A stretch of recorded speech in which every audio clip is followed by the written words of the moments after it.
Alright, today we're going to do the front brakes on a 2000 Nissan Altima. The car was pretty low to the ground. I actually had to jack it up on the frame. I couldn't really get underneath the wheel carrier, but that's okay. So I got it high enough off the ground to pull the wheel off, and we'll start there. What's interesting about these cars is they use ceramic brake pads. Also, I got a new rotor that is coated. And the reason I like it coated is because this car is going to be outside, and that'll help deter the rust. Alright, first things first, we'll remove the two caliper mounting bolts. I already used a 14mm socket, and they weren't on very tight. I actually broke them loose with a breaker bar. Alright, so then what I like to do is compress the piston just ever so slightly, and I do that by just rocking the caliper back and forth, and that compresses the piston just enough to release it. And that'll just come off all the way. It's unlike the rear caliper, the front caliper is kind of heavy, so you're really going to secure it so it doesn't hang on the brake line.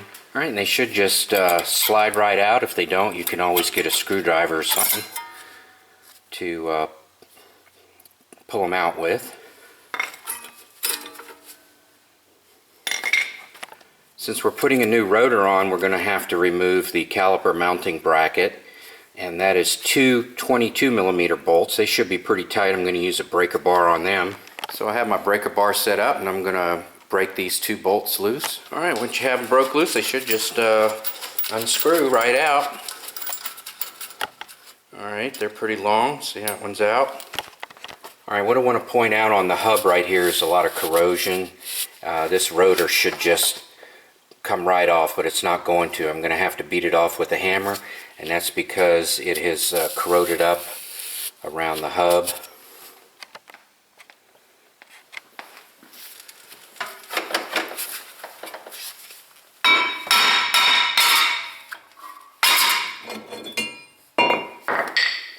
Alright, so as you can see, there's a lot of corrosion on here. I'm going to go ahead and clean that up, and I'm also going to put some anti-seize on there so that the next person will have an easier time of it, especially if the next person is me. So there we have the hub all lubricated up for the next go around. We'll put the new rotor on. Alright, typically new rotors have a preservative on them, so you're going to want to clean them up. You can just spray it off and wipe it down. And notice how the rotor is coated. It has that powder coating or whatever it is on there, and that'll help prevent it from rusting up. It even has it on the hub here where the old one had corroded and oxidized to the hub. So this one shouldn't have that much problem, especially since I put anti-seize on there. Alright, we'll just mount the new one on there. It's as simple as that. There's no stays, so the bracket and then the caliper with the pads are actually going to hold it in place. Now, another little trick you can do is to put the lug nuts on here, but on this car they're so small they won't go in all the way to hold it flush up against here, so I'm not even going to bother. On the caliper mounting bracket, there's going to be these pad guides, and the new pads should come with the hardware set. So we'll just take the old ones off and put the new ones on. We won't even bother to clean the old ones up. Alright, the new pads come with a set for the left and a set for the right. And what you want to notice that there is a bottom and a top, where the tops are a little bit different than the bottom. So you can either note how it goes on, but really there's only one way for it to go on. The grooves are such that you can't put it on upside down. It just won't fit. Alright, I'm going to take my large bolts and remount the caliper mounting bracket. Remember, you want to start both bolts before you tighten either one of them down. Alright, what you want to notice is that there's a wear indicator on all four pads. So there is an inside and outside, and the wear indicator is oriented to the top.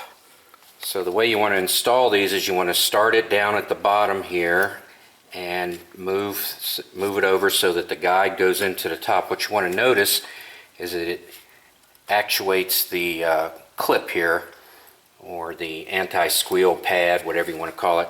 Back in the old days, they just used to ride on the bracket, but now on modern cars they have these stainless steel inserts. So you just set it in there, and you want to make sure that it's in complete contact with the rotor.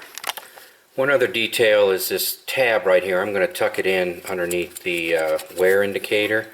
So when you're putting it in, you want to kind of depress it a little bit, make sure everything's lined up correctly, and put it in place like that on both sides, inside and out. Now make sure the inside pad is oriented correctly.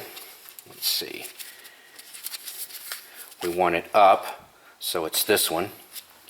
Alright, with your pads in place, you can make sure your rotor's flush before you mount the caliper. Can do that. Now we have to push the piston in the caliper. Alright, now we're going to depress the piston, and you can use a C-clamp if you don't have one of these guys. You shouldn't have to worry about the fluid, because the fluid out of the reservoir that pushed the piston out is just going to push it in, so unless you've topped it off, you don't have to worry about it.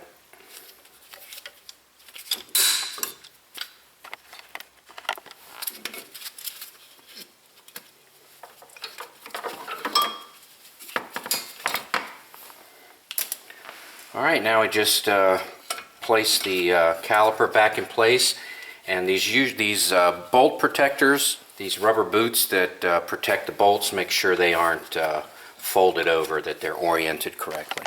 Sometimes you have to depress them and get everything all lined up. It should fit all back together. Then you can just tighten down your caliper mounting bolt. Be sure and get both of them started before you tighten them down. And this ratchet is about 35 foot-pounds. Alright, we'll remount the tire, and that's it.